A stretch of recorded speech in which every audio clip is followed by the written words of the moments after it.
بسم اللہ الرحمن الرحیم۔ السلام علیکم۔ اس نے سلطان صلاح الدین ایوبی کے دونوں ہاتھ پکڑ لیے اور دھاڑے مار مار کر رونے لگا۔ سلطان ایوبی نے پوچھا، کون ہو تم؟ کہاں سے آئے ہو؟ میرے ساتھ تمہاری کیا دشمنی ہے؟ اس نے جواب دیا، میں فاطمی اہل تشیع کا آدمی ہوں۔ ہم چاروں حشیشن تھے، کوئی 2 سال اور کوئی 3 سال پہلے آپ کی فوج میں بھرتی ہوا تھا۔ ہمیں سکھایا گیا تھا کہ آپ کے محافظ دستے میں کس طرح پہنچا جا سکتا ہے۔ اس نے بولنا شروع کر دیا اور راز کی باتیں بتانے لگا۔ اس نے بتایا کہ محافظ دستے میں یہی 4 قاتل تھے۔ اس کے بیان کے دوران سلطان صلاح الدین ایوبی نے طبیب سے کہا کہ وہ اس کی مرہم پٹی کرتا رہے۔ طبیب نے اسے ایک دوا پلا دی اور خون روکنے کی کوشش کرنے لگا۔ اس نے زخمی کو تسلی دی کہ وہ ٹھیک ہو جائے گا۔ زخمی انکشاف کرتا گیا۔ اس نے معزول فاطمی اہل تشیع خلافت اور حشیشن کے معاہدے کو بے نقاب کیا۔ فاطمی اہل تشیعوں نے صلیبیوں سے جو مدد لی تھی اور لے رہے تھے اس کی تفصیل بھی بتائی۔ خاصا وقت صرف کر کے طبیب نے اس کی مرہم پٹی مکمل کر دی۔ اصل مرہم تو سلطان ایوبی کی شفقت تھی، جس میں انتقام کا ذرا سا بھی شک نہیں ہوتا تھا۔ سلطان صلاح الدین ایوبی نے کہا کہ لاشیں باہر پھینک دو، اور اس زخمی کے متعلق اس نے علی بن سفیان سے کہا کہ وہ وہیں سے اسے قاہرہ لے جائیں اور اس نے جو نشاندہیاں کی ہیں ان کے خلاف کارروائی کرے۔ زخمی نے نہایت کارآمد سراغ دیے، جن میں کچھ ایسے خطرناک تھے جن کی تفتیش علی بن سفیان ہی اچھی طرح کر سکتا تھا۔ اسے اسی وقت اونٹ پر خاص طریقے سے لٹا کر علی بن سفیان واپسی کے سفر پر چل پڑا۔ صلاح الدین ایوبی پر متعدد بار قاتلانہ حملے ہوئے تھے۔ تاریخ میں ان تمام کا ذکر نہیں آیا۔ مندرجہ بالا طرز کے 2 حملوں کا ذکر ملتا ہے۔ ایک بار ایک فدائی قاتل نے سلطان صلاح الدین ایوبی پر اسی طرح سوتے میں خنجر کا وار کیا تھا۔ خنجر پگڑی میں لگا اور سلطان ایوبی جاگ اٹھا تھا۔ یہ قاتل سلطان ایوبی کے ہاتھوں مارا گیا اور اس کے محافظ دستے کے چند ایسے محافظ بھی پکڑے گئے تھے جو کرائے کے قاتل تھے۔ مصر کے جنوب مغربی علاقے میں جو سوڈان کی سرحد کے ساتھ ملتا تھا، صدیوں پرانی کسی پیج در پیج عمارت کے کھنڈر تھے۔ اس زمانے میں مصر کی سرحد کچھ اور تھی۔ صلاح الدین ایوبی کہا کرتا تھا کہ مصر کی کوئی سرحد ہے ہی نہیں، تاہم سوڈانیوں نے ایک خیالی سی سرحد بنا رکھی تھی۔ کھنڈروں کے ارد گرد کا علاقہ دشوار گزار تھا۔ غالباً فرعونوں کے وقتوں میں یہ علاقہ سرسبز تھا اور وہاں پانی کی بہتات تھی۔ خشک جھیلیں اور 2 ندیوں کے گہرے اور خشک پاٹ بھی تھے۔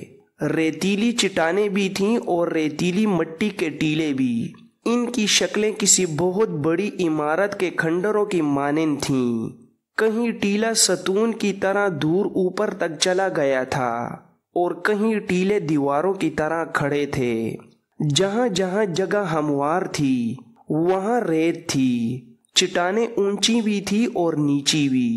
اس علاقے کے ارد گرد کہیں کہیں پانی تھا، لہذا درخت تھے اور وہاں کے رہنے والے کھیتی باڑی کیا کرتے تھے۔ کم و بیش 40 میل لمبا اور 10-12 میل چوڑا یہ علاقہ آباد تھا۔ یہ آبادی مسلمان تھی۔ ان میں کچھ لوگ مسلمان نہیں تھے۔ ان کے عجیب و غریب سے عقیدے تھے۔ فرعونوں کی عمارت کے کھنڈروں سے لوگ ڈرا کرتے تھے۔